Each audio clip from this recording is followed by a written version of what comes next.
ये question IIT 2005 में पूछा गया है, ठीक है। और ये क्वेश्चन जो है वो कम्प्लेक्स नंबर से रिलेटेड है। तो देखते हैं कि ये क्वेश्चन क्या है, और काफ़ी इंटरेस्टिंग क्वेश्चन है। तो let's read about it. The shaded region where p is equal to -1, 0। p जो दिया हुआ है वो -1 और 0 दिया हुआ है। q जो है वो -1 प्लस स्क्वायर रूट ऑफ 2 है, एंड इसका जो y कोऑर्डिनेट है वो स्क्वायर रूट ऑफ 2 है, और r जो है उसका x coordinate -1 plus square root of 2 है, और उसका y कोऑर्डिनेट जो है वो -स्क्वायर रूट ऑफ 2 है। और जो s दिया हुआ है that is equal to 1, 0 and is represented s is equal to this. तो अब हमको ये बताना है कि जो शेडेड रीजन है that is being represented by, इसमें से 4 ऑप्शन दिया हुआ है। तो इस 4 ऑप्शन में से कोई एक होगा which is being represented, which is representing the shaded region. तो कौन सा है? पहला है mod of z plus 1 greater than 2, and argument of z plus 1 का mod should be smaller than π/4। दूसरा ऑप्शन है mod of z plus 1 smaller than 2, और आर्गूमेंट ऑफ z प्लस 1 का mod should be smaller than π/4। Now mod of z plus 1 greater than 2, या argument of z plus 1 का mod greater than π/4, या D option जो है वो mod of z minus 1 smaller than 2, या argument of z plus 1 का जो mod होगा वो π/2 होगा। मैं आपको कुछ टाइम दे रहा हूँ to solve this problem, okay. And this problem has been asked in IIT 2005। तो काफ़ी इंटरेस्टिंग प्रॉब्लम है, और अगर आपको कॉम्प्लेक्स नंबर का कॉन्सेप्ट रियली क्लियर है then you must be able to solve this.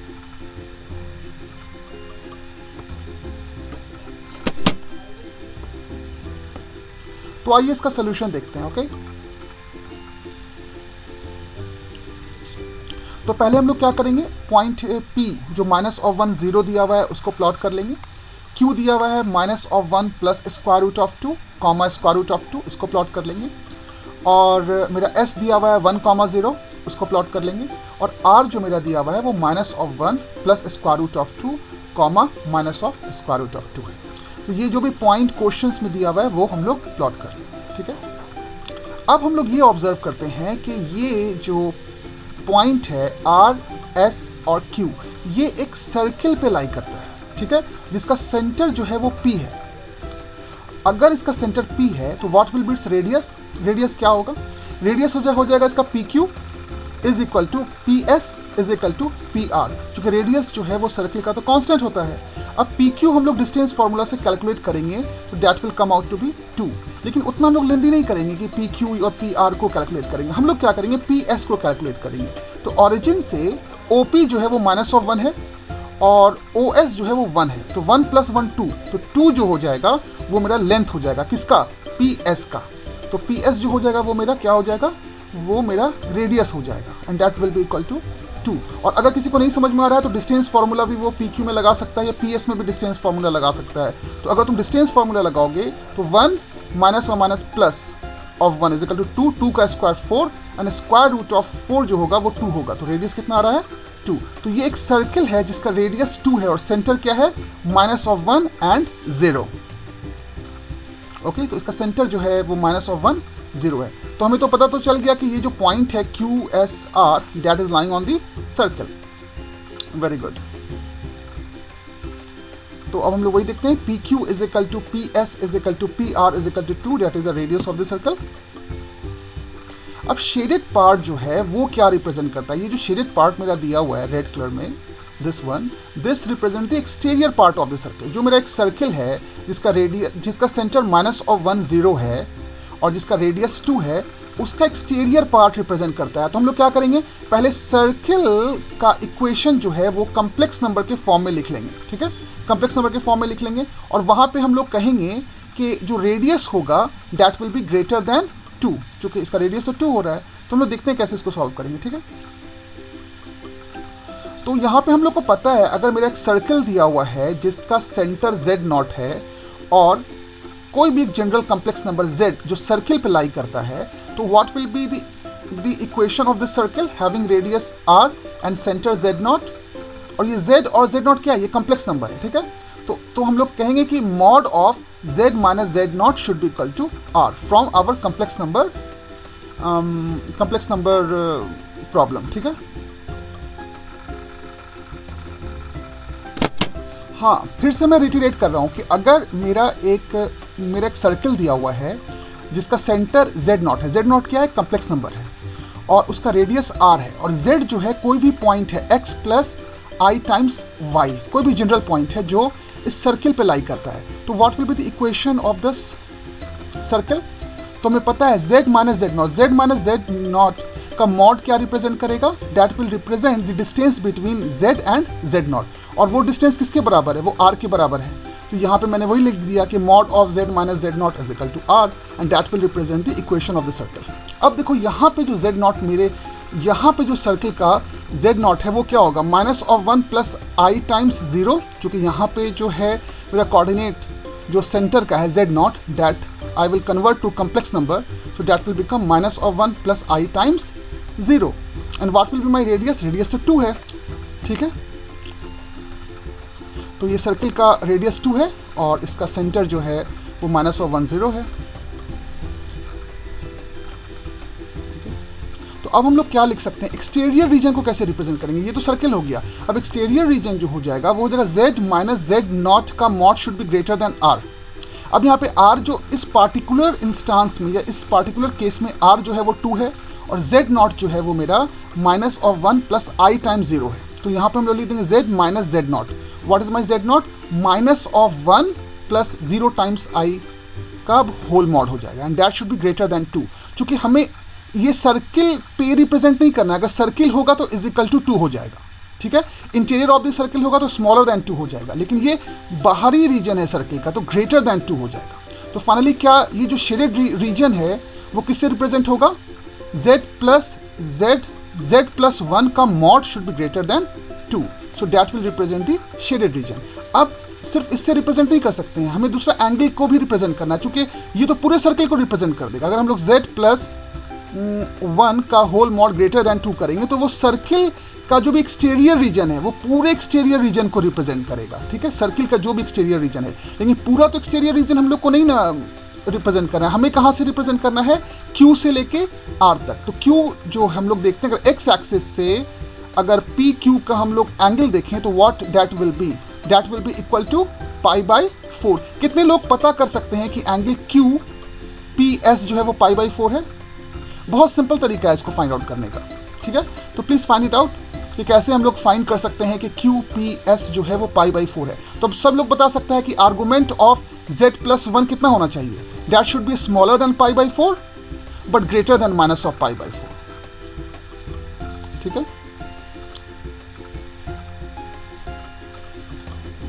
तो वही हम लोग अब रिप्रेजेंट कर सकते हैं कि अब आर्गूमेंट जो होगा यहाँ पे जो मेरा आर्गूमेंट होगा z प्लस 1 का, that should be smaller than pi by 4 but greater than minus of pi by 4।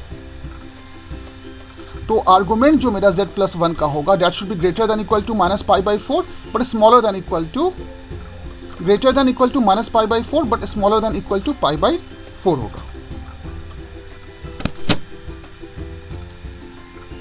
हाँ, तो अब हम लोग देख सकते हैं कि जो आर्गूमेंट है वो मेरा माइनस ऑफ पाई बाई 4 और प्लस ऑफ पाई बाई 4 के बीच में आ रहा है। अगर किसी को प्रॉब्लम हो रहा है कि आर्गूमेंट फाइंड आउट करने के लिए, तो देखो कैसे हम लोग फाइंड आउट कर सकते हैं आर्गूमेंट। यहाँ से अगर हम लोग आर्गूमेंट को फाइंड आउट करें तो हम लोग देखते हैं कि देखो ये जो है मेरा क्या होगा, पहले तो हम लोग इक्वेशन ऑफ सर्किल हम लोगों को पता चल गया कि सर्किल का जो इक्वेशन है वो z प्लस ऑफ 1 का जो मॉड है that is equal to 2, that is the equation of the circle.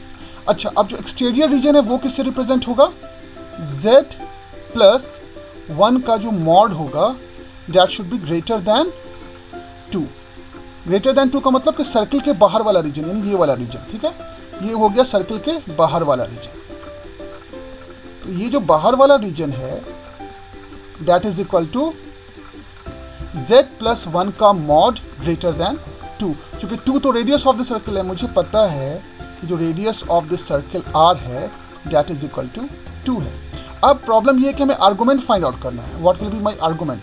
तो आर्गूमेंट फाइंड आउट करने के लिए हम लोग क्या कर सकते हैं कि साइन थीटा अप्लाई कर देते हैं। ठीक है, तो यहाँ पे एक राइट एंगल ट्रायंगल हम लोग क्या करेंगे, क्यू से एक परपेंडिकुलर ड्रॉप कर देंगे जो 90 डिग्री बना रहा है एक्स एक्सिस के साथ, और ये मेरा जो एंगल हो जाएगा theta is equal to argument of क्या हो जाएगा z+1, ये हो जाएगा आर्गुमेंट ऑफ z+1। तो ये क्या होना चाहिए, यहाँ पे अगर हम लोग थीटा फाइंड आउट करेंगे तो अगर हम लोग टैन थीटा से भी फाइंड कर सकते हैं, साइन थीटा से भी फाइंड कर सकते हैं, कोसाइन थीटा से भी फाइंड कर सकते हैं, लेकिन साइन थीटा थोड़ा सा इजी पड़ रहा है। क्यों? क्योंकि मुझे पता है वाई कोऑर्डिनेट जो है वो स्क्वायर रूट ऑफ 2 है। यहाँ से कैसे पता चला, इसको देख के पता चला वाई कोऑर्डिनेट। ठीक है, तो वाई कोऑर्डिनेट, और यहाँ पे जो हाइपोटेन्यूज मेरा हो रहा है वो क्या है, radius of the circle, that is equal to 2 है। तो साइन ऑफ थीटा क्या होगा बताओ, यहाँ पे अगर हम लोग साइन ऑफ थीटा कैलकुलेट करें तो that is equal to perpendicular divided by hypotenuse and that should be equal to 1 upon square root of 2। अगर साइन ऑफ थीटा का value 1 upon square root of 2 है तो थीटा कितना होना चाहिए, π/4 होना चाहिए। तो यहाँ से हम लोग कह सकते हैं कि आर्गुमेंट जो होगा, आर्गुमेंट किसका, z+1 का, दैट इज इक्वल टू क्या होना चाहिए, π/4। ठीक है, लेकिन अब स्पेशल केस इस सर्कल में 0 से π/4 के बीच में होगा, 0 से π/4 इधर, और दूसरा जो होगा वो माइनस ऑफ π/4 होगा। यहाँ पे जो मेरा एंगल आ रहा है ये एंगल माइनस ऑफ π/4 आ रहा है, तो 0 से माइनस π/4, तो ग्रेटर देन माइनस ऑफ π/4 होना चाहिए, यहाँ पे greater than minus of π/4 but smaller than और इक्वल टू π/4। इक्वल टू का मतलब वही है कि इसको ये लाइन अगर इंक्लूड करोगे तो इक्वल टू हो जाएगा, ठीक है, और नहीं इंक्लूड करोगे तो नहीं होगा। तो फाइनली मेरा जो आंसर हो जाएगा वो हो जाएगा आर्गुमेंट ऑफ z+1 का मॉड। हम लोग यहाँ पे लिख सकते हैं कि क्या लिख सकते हैं कि आर्गुमेंट ऑफ z+1 का whole mod should be smaller than equal to π/4। तो फाइनली मेरा आंसर जो होगा वो यही होगा, ये वाला कि आर्गुमेंट ऑफ z+1 का mod should be smaller than equal to π/4। तो वो कौन सा रीजन रिप्रेजेंट करेगा, ये जो शेडेड रीजन होगा। कैसे, देखो 0 से π/4, ठीक है, और फिर 0 से माइनस π/4, तो ये टोटल π/4 और ये हो गया माइनस ऑफ π/4, तो उसके बीच में बाउंडेड रहेगा। और दूसरा जो सर्किल को रिप्रेजेंट करेगा वो क्या करेगा, एक्सटीरियर पार्ट रिप्रेजेंट करेगा, ये वाला एक्सटीरियर पार्ट। ठीक है, तो एक्सटीरियर पॉइंट को कैसे तुम लिख सकते हो, इसको लिख सकते हो इस तरह से कि z+1 का mod should be greater than 2, तो ये कंबाइंड सोल्यूशन होगा। ठीक है, तो मेरा ऑप्शन नंबर कौन होना चाहिए, what should be my option, तो जो ऑप्शन होना चाहिए वो 1 होना चाहिए।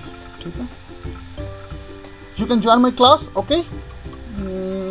और if you like this session then please like and subscribe, like और सब्सक्राइब करना मत भूलना, ताकि हम लोग ऐसे और क्वेश्चंस जो IIT में पूछे गए हैं वो हम लोग लेके आ सकें। प्लस हम लोग नीट के लिए भी इस तरह के क्वेश्चंस ला रहे हैं, फिजिक्स के लिए। Okay, so please stay with us, like and subscribe. हाँ, तो फाइनली हम लोगों ने क्या देखा, मेरा जो सोल्यूशन आना चाहिए वो ए आना चाहिए ना, ए। क्यों? क्योंकि यहाँ पे क्या दिखा रहा है कि z+1 का mod should be greater than 2 and argument of z+1 का mod should be smaller than π/4, so this will be my answer. Okay, तो इस तरह से पूछेगा अगर ऑब्जेक्टिव क्वेश्चंस तो आपको सॉल्व कर देना। This can be very useful for your NDA examination, okay? NDA, CDS and different types of engineering examinations and various competitive examinations. So please understand the concept of complex number graphically समझना इसको बहुत ज़रूरी है, क्योंकि complex number रटने से कोई फ़ायदा नहीं है। अगर आप complex number को graphically समझेंगे then you will be able to solve very complex geometrical problem using complex number, काफ़ी आसान तरीके से। आने वाले सीरीज में हम लोग देखेंगे कि कितने तरह के जो ज्योमेट्री के प्रॉब्लम है जो हम लोग 9th और 10th में पढ़ा है उसको complex number से हम लोग कैसे सॉल्व कर सकते हैं। Thank you very much and please don't forget to like and subscribe.